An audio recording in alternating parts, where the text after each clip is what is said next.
Welcome to the Dyslexia Mom Life podcast. I'm your host, Nicole Holcomb, a mom just like you, raising a bright daughter with dyslexia. I look forward to sharing what I'm learning on my dyslexia parenting journey with you. Remember, you are not alone. You got this. You are listening to episode 91, and this episode is an episode from just last week where I was invited to speak at the Fall Dyslexia Night for Mansfield Independent School District in Texas. This was an event that was a live event for families raising children with dyslexia, and what a cool thing. Their public school district had this Fall Dyslexia Parenting Night. And although I was not able to be there in person, I did a virtual video that they were able to watch from the location live. I was honored to be asked to speak at this event. Now, you can see the actual video recording that was played at the event at the YouTube channel Dyslexia Mom Life.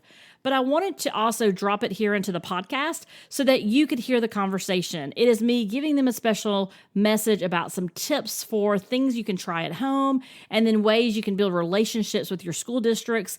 It is something that I think anyone could benefit from, and especially our community. So I hope you enjoy this special message. Again, if you want to see it, it is actually at my YouTube channel, Dyslexia Mom Life.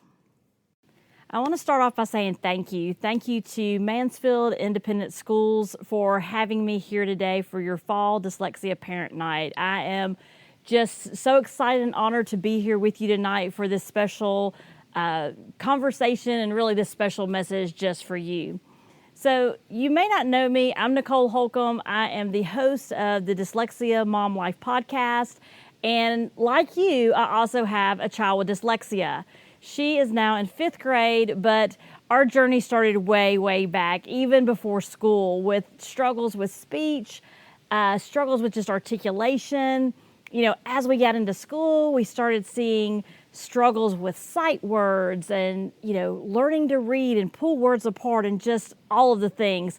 So to say our journey has been smooth, it is not. Have we had some detours or have we had some, U-turns in our journey? Absolutely. One of the things that really, I think, caught us off guard as parents is the fact that, as a child, having a child with dyslexia, they have so many strengths and they have so many, for us, even early on, our daughter had a really large vocabulary for her age and she loved puzzles and she loved solving problems. And so we saw all these amazing strengths in her and we just couldn't figure out why the other pieces weren't falling into place. So dyslexia was not on our radar, but it quickly became part of what we knew might be the bigger, I guess you could say, student profile for her. And so as we started looking more and more into it, you can hear my whole journey if you go to the podcast at Dyslexia Mom Life. So I'll keep it kind of short today, which is we do eventually have her identified in 1st grade. We go through the journey of what do we do next. We find out that there's some other pieces as far as she was physically getting ill at school just because it was just too much. It was too much around her that she just couldn't take it all in. And so we eventually move her to a private school just for dyslexia. And again, I'd love you to come to the podcast and learn more about our journey and the amazing pieces we've learned along the way. Today, though, I'm here at the Fall Dyslexia Parent Night to give you a few tips on ways you can thrive at home with your children. Because I don't know about you, but, when we're at home at night and our kids have been at school all day, when they come home, they're just, literally exhausted, right? And there's still so much that we need to do to be able to help them thrive. So I'm going to give you 4 tips today that I think will be very helpful for you. The first tip is, when you're home at night and you're working on assignments or you're studying for a test, one is to get your kids up and moving. I don't know about you, but I'm very type A, and when I think about my education, I think about sitting down at the kitchen table and just getting my work done, right? So if you think about the way we were raised or the way we approach education, it is very different than what we might need to do with our own children. So the first tip I can give you is to move. It is absolutely okay and a necessity for our kids with dyslexia to get up and move around. not only does it give them an opportunity to literally, stretch, but it also gives them an amazing opportunity to get their brain moving. There is a lot of research about what they call, crossing the midline. And so even early on with learning sight words or red words, we'd have her punch across like this to say her words or to, spell those out. And so there's many things you can do with movement, even if that's just jump roping in the house, going out to shoot a couple of hoops in the basketball goal out front. But when we get our kids moving, they come back kind of rejuvenated, and just ready to take on what the next task is. So I would say movement's very important. We are blessed that at our daughter's school, they have a lot of movement throughout the day, and it really does help her excel as a learner. The second one really goes along with the first one, which is taking breaks. I don't know about you, but after you've worked all day or you've had a full day, working on homework can also be taxing just on the family unit. And so sometimes we've learned that when we get frustrated or our daughter gets frustrated, or maybe we hit something that's difficult, just taking a break. And we've got to the place now where our daughter may even say, can I just have like a 3-minute break? And at first I was like, let's just push on through. Let's get this done. We learned the hard way that that's not always the best way, right? So, if you're up against the time constraints for soccer or whatever, we get that. But sometimes if you can allow for those breaks, sometimes you just need to take that 5 minutes, say, hey, we're going to set a timer, 5 minutes, we're going to come back, and then incorporate that movement too. Get them outside, let them kick a soccer ball. I have to admit, our daughter's rode her scooter inside our house, right? Just to get a break. So movement and breaks are huge. The third tip I would say is exposure to vocabulary. Vocabulary is so important for our children to be successful readers and successful as they go forward in their future. And so that piece is so important. So let me give you a little tip. I learned this tip from Overcoming Dyslexia. It's a book by Dr. Sally Shaywitz. It's a book that's very highly recommended, has a lot of amazing tips in it, a lot of strategies in it, but it's a little hefty read. So give yourself a minute, when you get that book to look through it. But she's got something that I love. She has this visual in the book, and the visual is about how much vocabulary our children are exposed to. So I'm going to break it down for you real quickly. She says that if we read with our children at night, she recommends 20 minutes a night that we read with our child. Now, that can be your child reading to you. That can be you reading to your child. That can be you like partnering and taking turns. You read a chapter, your child reads a chapter. Maybe it's you read a sentence and your child reads a sentence. Maybe it's one of those nights where you have to do all the reading. The main point is that exposure to vocabulary. So Dr. Shaywitz has done some research, and what she found is this. When our children read, let's just say we start off small. Our children read less than 1 minute a day. Less than 1 minute a day. In a span of a year, your child would be exposed to about 8,000 words. If you increase that, let's say, we can do about 5 minutes. So she found in her research, for children who read 4.6 minutes a day, that on an average in a year, your child would be exposed to 262,000 words a year. So think of all that new vocabulary that would be introduced into their, to their everyday knowledge and their reading and being exposed to vocabulary. So you think, wow, that's pretty good, 8,000 to 262,000. Surely we can do the 5 minutes a day. But what is amazing is Dr. Shaywitz found that when we read 20 minutes a day with our children, it goes all the way up to 1.8 million words a year your child is exposed to. 1.8 million. So you can see from the less than one minute at 8,000 to 1.8 million is amazing.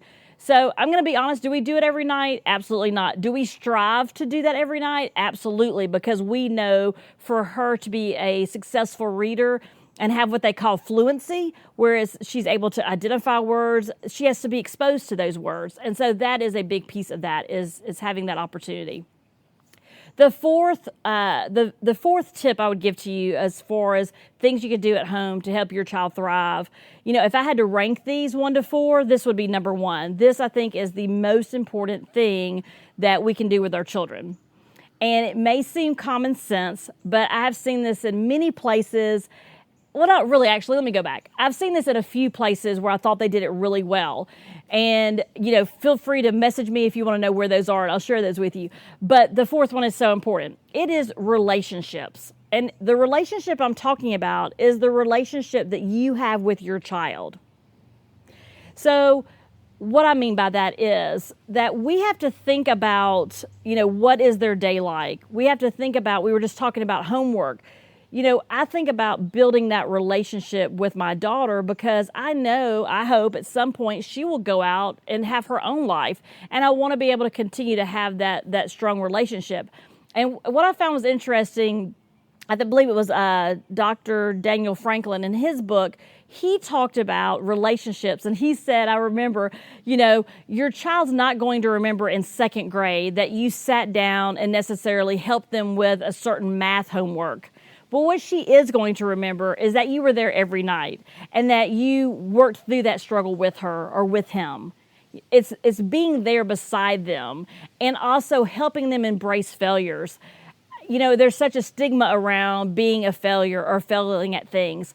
But we know that to be successful, we have to have failure. We have to get things wrong in order to know what we need to do to get things right. So part of that is working through failure, and part of that is how do we perceive that as a parent. And so how do we embrace that with our children to really know that it's part of the process? And for those of you, which should be everyone in the audience, is that you're raising children with dyslexia. They are going to have days where they are going to have failures, and how we approach those failures with them and how we have that mindset is going to be huge for them. That doesn't mean saying you'll get it right next time. It doesn't mean, overcompensating. What it does mean is, yes, this is hard. This is going to be a challenge. Let's see how we can do this together. Let's try this again. So it's all about the way we really frame things up with our children. There's a great book by Carol Dweck. It's called Mindset. And it talks about a lot of different things about mindset, but there's a whole chapter about how we communicate with our children and the messages that we tell our children. And I think it's very impactful, even as educators, talking to students in our classroom about failure. And instead of, because our kids, I don't know about yours, but mine will call me out. If I just say, oh, well, you'll win the next soccer game, she might say, well, Mom, what if it's a harder team? What if they're better? What if I'm sick? All of these things. And so we have to say things like, well, you know what, we'll practice an extra night. We'll do some things together as a family to help you, get that skill the way it needs to be. Maybe it's that we have to practice a little more on that multiplication facts. But it is okay to acknowledge things are hard, but we don't want to say you can't do this or, I'm just bad at math. I had to catch myself saying that. I'm just bad at math. I have to say, you know what, math is difficult, but we can do this together. And so, it's just changing the way that we say things and how we say things and just being aware of things, how we say things. The last piece I'll talk to you about relationship building is also really, I think this is huge with dyslexic kids, is honing in on their interests and their strengths. As parents, we get so, what's the word I'm looking for? We get so, I guess, kind of fixed on how do we help them improve? How do we help them learn to read? How do we help them do math? All about the struggle. And the struggle is there. But we also need to be looking at areas of interest. It could be musical. It could be art. It could be athletic. There's lots of different interests your child may have, in nurturing those interests. And as those interests turns into strengths, things they do very well, things they excel at. If you think about, you go through your day and let's say every day you had to relearn something. Maybe it's sending emails at work and you have no idea every day how to do that. And you have to retrain yourself every day. Think about for your child who's in a classroom and every day they look around and they don't get it. They can't read the assignment. They can't read what's on the board. It can be very, very frustrating for them. But imagine for your child who also has these strengths. And these strengths really make them feel important. It helps them give, self-assurance, self-esteem builder. And so we have to ensure that we have those strengths along the way. And then finally, one of the pieces that I think let me run through the 4 tips again. So the 4 tips to help your child thrive at home. 1 is to get them up moving. 2 is take breaks. They're essential. The 3rd is exposure to vocabulary. And the 4th is having a really strong relationship with your child. And that's an everyday process that we're working on, right? So those are the 4 tips I would say, you start working on or continue to work on. But the last piece I want to talk to you about tonight before we close out and you move on to your next session is you're there today, you're in your child's school, and your school partnership really is part of your tribe. They really are essential to our children being successful. If you think about all the hours that our kids spend in school every day, they spend a majority of their time with the adults in their classroom. So I always tell parents, when we go into any situation and we think about what's the best interest for our children, and the educators have the same ideals, let's sit down, let's talk about what's best for our daughter. If we can all focus on what she needs, or maybe he needs, and really work through those pieces, then we're going to be in a good place. Are we going to always agree? Absolutely not. But we have to partner with our schools so that our children can be successful, because our children watch us. So we're our child's role model. So when they see the perception of we don't have trust in our school, or we don't, maybe we're having a difficult year with communication with a teacher, we sometimes have to take that step forward to try to build that relationship from our side and really open up and give some examples of things of when your child's struggling. Maybe it's sharing some strengths. My child is an amazing soccer player, and then the teacher gets the idea of bringing more soccer stories into the classroom, and that really does light your child up and get them excited about school. So if you're not partnering together on those pieces, the school doesn't know necessarily what those pieces are. And, you need to be communicating and having that relationship. And is that always easy? No, because our children, we see sometimes things different at home as far as what our child brings home, because they kind of let their defenses down and they're themselves, and sometimes they're exhausted. Many times they're exhausted. And so, but we also have to remember that there are many people that are going to be in your tribe. There are going to be speech therapists. There's going to be psychologists. There's going to be, the neighbor next door that helps pick your child up at the bus stop, whatever it might be. But we have to also acknowledge that the partnerships that you have in the building and with the educators around you are pivotal in your child being successful. And so I know, it's amazing that Mansfield Independent School District has this Fall Dyslexia Night. I commend them for doing this. I'm excited I wish I was there with you in person to see all of you and answer your questions. But again, that partnership and relationship we were talking about earlier with our children, it extends into that tribe that's also supporting our children. So I'd love to continue this conversation. Feel free to, follow us at Dyslexia Mom Life. We have a podcast. We have a website. Feel free to, jump over on Instagram or to send me an email and ask any questions that you have. I would be delighted to help you along your journey. I just am honored to be on this journey with so many parents and working along beside you. It really is an honor. And thank you so much for being here tonight. And I hope you have a great rest of your evening. I would like to thank Mansfield Independent School District again for having me to their event and offering me the opportunity to speak to their parents. I really enjoyed connecting with and collaborating with their school district.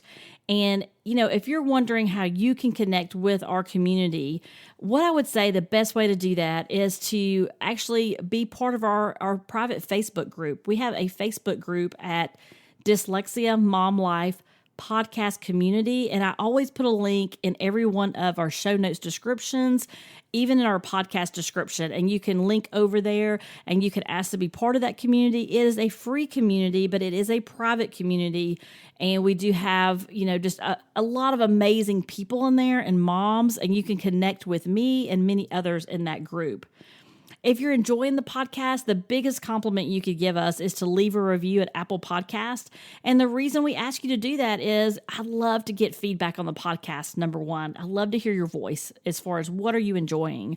And then it also gives other moms who may be looking for something and they see those reviews, they know that people are enjoying the show. And so it's the biggest thank you that you really can give the show, because then others can find it and connect with us as well. And if you're wondering how you can support the podcast, we have a new thing that we're trying out, which is Buy Me a Coffee. And we have that linked as well, so that if you want to support the podcast that way, you can as well. And several people have asked me, how in the world are you keeping so organized this fall? And I tell you, every day, it's a challenge sometimes, right? And so one of the things that I have found that really helps me stay organized and get things done is the Full Focus Planner. So the Full Focus Planner is by Michael Hyatt, and I love that it's organized by quarters. And so I get a new planner for every quarter, and I'm able to look at it from a year view. I'm able to set specific goals for the quarter. I'm also able to set, long-term goals for the year and see how I'm making progress toward those. And it also has daily goals that I can set. So it's got a monthly calendar and a weekly calendar where you can go in and put day by day what you're working on. And then every week, what I love, on the end of the week, you can go back and make notes at the weekly review as to what went well, what would you like to change. And that's not only professional, but it's also personal. And so you can set whatever kind of goals you want, like they're your own personal goals. And so you can set those in the planner, but it helps me keep organized, and it helps me keep focused on what I'm getting done. And I find that when I like the paper planner. I do have a digital planner at work. I use, Outlook to keep up with my calendar. But I like this one because I can really make notes in there of what's going on. And I like the way it's set up. And I've used a lot of different planners, but I have found the Full Focus Planner works best for me. And so I've actually reached out to them. And for our community, I was able to get $10 off between now and December 20th if you want to try out one of their planners. So I have a link in the show notes that you're able to click over to and get a copy. Well, not a copy. You're able to get the benefit of getting that $10 off your first order of a Full Focus Planner. So check it out. See what you think. I really enjoy their planners. Like I said, I've had many different planners, and I found that this one keeps me the most organized. If you have a question, you know what? Send me a DM and Instagram. I'll be happy to answer any questions that you have about that, or any other questions just in general about the podcast. So thank you so much for being here. I hope you have a fantastic week. And remember, you got this.